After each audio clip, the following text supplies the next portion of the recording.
Shalom, puji nama Tuhan. Saya percaya saat ini dimanapun saudara-saudari berada, baik di ladang, di rumah, di perjalanan, saya percaya saat ini saudara-saudari berada dalam lindungan Tuhan. Amin.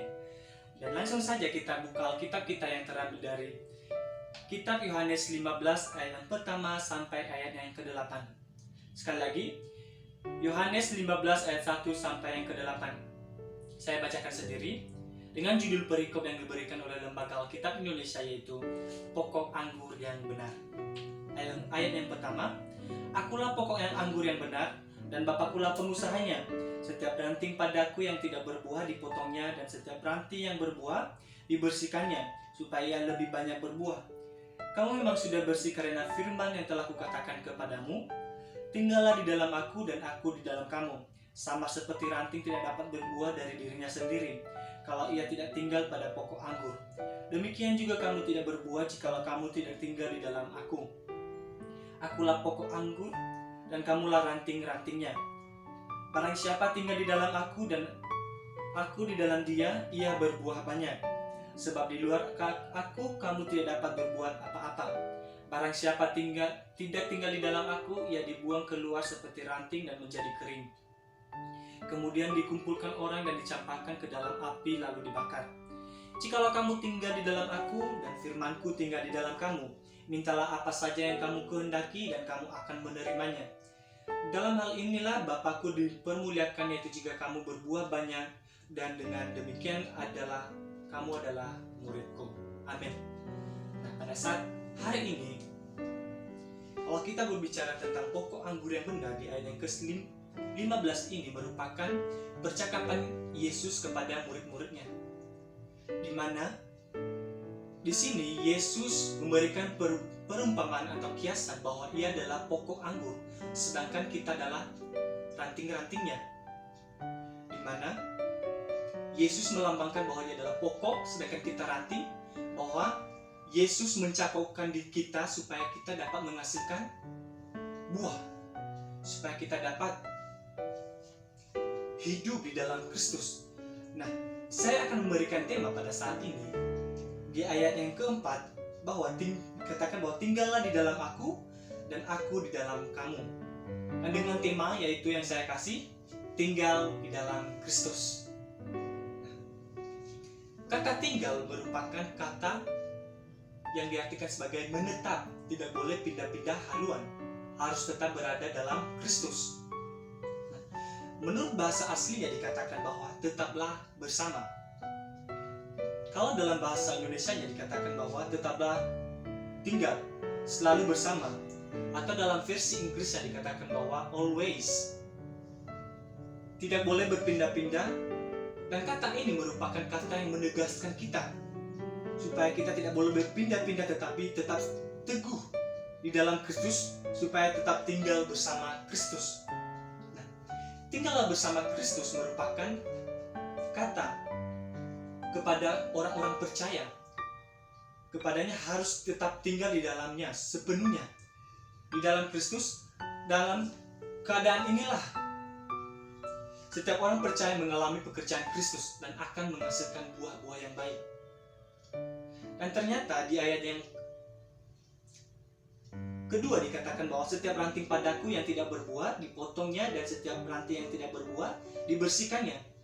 Ternyata pohon yang tidak berbuah lebih diutamakan atau lebih dipertamakan dikatakan oleh Yesus, bahwa setiap pokok yang tidak berbuah atau ranting yang tidak berbuah akan dipotong.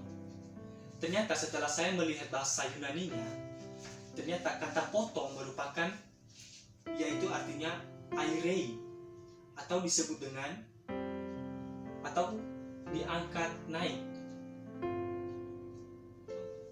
Diangkat naik. Contohnya seperti begini. Ketika petani melihat kebunnya tidak kena dengan matahari, maka ia akan mengangkat ranting itu supaya kena matahari, supaya ranting itu dapat melakukan fotosintesis sehingga dapat menghasilkan buah. Lalu, mengapa bisa dikatakan bahwa dipotong dan dicampakkan, tapi setiap ranting yang berbuah dibersihkan? Ternyata dipotong yang artinya di sini yaitu diairei atau diangkat. Ternyata Tuhan Yesus mempersiapkan kita supaya kita dapat menghasilkan buah. Diangkat kembali, dicangkokkan supaya kita dapat menghasilkan buah. Nah, lalu mengapa Tuhan Yesus ingin sekali kita dapat tinggal di dalamnya? Karena kita adalah ciptaan yang paling mulia. Kita diciptakan menurut gambar dan rupa Allah.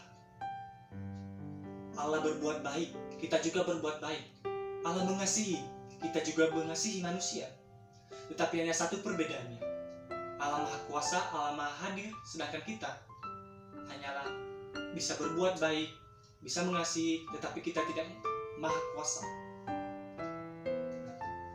Ada beberapa hal yang saya bagikan buat kita saat ini, yaitu mengapa kita harus tinggal di dalam Kristus. Yaitu yang pertama, yaitu supaya kita dapat berbuah banyak. Seperti dikatakan di ayat yang kelima, dikatakan bahwa Akulah pokok anggur dan kamulah ranting-rantingnya. Barang siapa tinggal di dalam aku dan aku di dalam dia, ia berbuah banyak. Ketika kita tinggal di dalam Kristus, maka kita akan menghasilkan buah-buah yang banyak. Buah-buah apa? Ternyata buah-buah yang memberkati orang lain. Buah-buah yang sesuai dengan kehendak Tuhan. Ketika kita tinggal di dalam Kristus, kita diwajibkan supaya kita dapat menghasilkan buah yang baik, buah yang banyak, buah-buah yang sesuai dengan yang disebutkan di Galatia 6 ayat yang ke-19 sampai ayat yang ke-20. Tetapi saya percaya saat ini kita akan menghasilkan buah-buah yang baik. Karena Tuhan sendiri adalah pokok anggur yang benar. Kita dicangkokkan supaya kita dapat menghisap, kita dapat menghasilkan buah-buah yang baik. Karena setiap ranting yang tidak akan berbuah atau setiap ranting yang kering maksudnya di sini, setiap orang diajak untuk berbuat baik atau percaya kepada Yesus Kristus, masih tidak mau hidup dalam Kristus, akan menjadi ranting yang kering, akan dibuang, dicampakkan, seperti yang dia katakan di ayat yang ke-6b, bahwa kemudian dikumpulkan orang dan dicampakkan ke dalam api lalu dibakar. Ranting yang kering, ketika orang itu sering mendengarkan firman Tuhan dan tidak mau diajak untuk berbuah baik, berbuah banyak sesuai dengan kehendak Tuhan, maka ia akan disebut sebagai kayu yang kering atau ranting-ranting yang kering. Dan begitu juga dengan kita. Ketika kita tidak mau menghasilkan buah yang baik, buah-buah yang sesuai dengan kehendak Tuhan, maka kita akan menjadi ranting yang kering dan akan dibuang dan dicampakkan ke dalam api yang menyala-nyala. Contohnya seperti begini. Ketika kita datang ke kebun dan kita melihat ranting itu sangat kering dan tidak mau berbuah, sudah pasti otomatis kita akan membuangnya dan akan membersihkan ranting-ranting yang bersih, ranting-ranting yang menghasilkan buah-buah pohon itu. Dan begitu juga dengan kita. Ketika kita tidak mau menghasilkan buah-buah yang baik, sesuai dikatakan di ayat yang ke-5, bahwa jika kamu tinggal di dalam aku dan aku di dalam kamu, maka engkau akan menghasilkan buah-buah yang banyak. Kalau kita tidak menghasilkan buah-buah yang baik, maka kita akan sama dengan ranting yang kering dan akan dicampakkan kepada api yang menyala-nyala. Dan hal yang kedua, mengapa kita harus tinggal di dalam Kristus, yaitu yang pertama, karena kita telah dibersihkan oleh kebenaran firman Tuhan. Sesuai di ayat yang ketiga, bahwa kamu memang sudah bersih karena firman yang telah kukatakan kepadamu. Nah, karena firman yang telah kita dengar dan telah membersihkan hidup kita, maka marilah kita menjadikan pusat hidup kita adalah firman Tuhan. Dimanapun kita berada pada saat ini, baik segala aspek hidup kita, mari kita pusatkan hidup kita hanya untuk kebenaran firman Tuhan. Dan jangan hanya sekedar mendengarkan firman Tuhan, namun kita dapat menjadi pelaku dari kebenaran firman Tuhan itu. Saya percaya kita saat ini, ketika kita mendengarkan firman Tuhan, kita bukan hanya sekedar pendengar, namun kita juga dapat menjadi sebagai pelakunya. Amin. Nah, oleh sebab itu, pusatkanlah diri saudara-saudari sebagai pendengar yang setia dan menjadi pelaku dari kebenaran firman Tuhan, bukan hanya sekedar pendengar. Karena kalau hanya sekedar pendengar, itu semuanya adalah sia-sia. Namun saya mengajak saudara-saudari saat ini supaya mempusatkan hidupnya hanya untuk kebenaran firman Tuhan. Dan hal yang ketiga, mengapa kita harus tinggal di dalam Kristus, yaitu di ayat yang ke-7, jikalau kamu tinggal di dalam aku dan firmanku tinggal di dalam kamu, mintalah apa saja yang kamu minta atau yang kamu kehendaki, dan kamu akan menerimanya. Nah, begitu juga dengan kita saat ini, ketika kita tinggal di dalam Kristus, mengikuti Kristus dengan sungguh-sungguh, maka segala apapun yang kita minta kepada Tuhan dengan iman, maka akan diberikan kepada kita. Tetapi mintalah sesuai dengan kebutuhan kita saat ini. Jangan minta pesawat, karena pesawat bukan waktunya untuk kita miliki. Tetapi mintalah kepada Tuhan sesuai dengan kebutuhan kita saat ini.